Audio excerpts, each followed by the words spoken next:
आई आणि मुलाचं नातं हे अतूट असतं. आई आपल्या मुलाची काळजी अगदी लहानपणापासून तळहाताच्या फोडाप्रमाणे घेते, तर मुलगाही वयोवृद्ध आईची काळजी घेत असतो. दोघेही सुखदुःखात एकमेकांना साथ देतात. हेच नातं आई आणि मुलाचं असतं. पण ह्या नात्यालाच हळताळ फासण्याची घटना लातूर जिल्ह्यातील अहमदपूरमध्ये घडली आहे. इथे एका मद्यपी मुलाने आईचाच घात केला.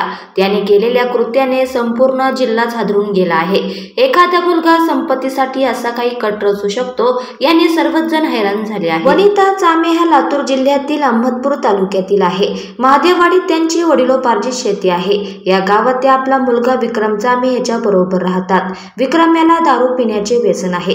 त्याला शेती आपल्या नावावर आईने करावी असं वाटत होतं. त्यासाठी तो सतत आईच्या मागे लागला होता. पण मुलगा चांगल्या वळणाचा नाही हे आईला माहित होते. त्या जमिनीवरच घर चालवत होत्या. त्यामुळे आईने ती जमीन त्याच्या नावावर करण्यास नकार दिला होता. हा राग त्याच्या मनात होता. त्यातूनच त्याने एक भयंकर कट रचला. आई घरी रात्रीच्या वेळी गाढ झोपेत होती. त्याच वेळी त्याने तिचा काटा काढण्याचे ठरवले. त्याने ती झोपेत असताना तिच्या डोक्यात धारदार कुऱ्हाडीने वार केला.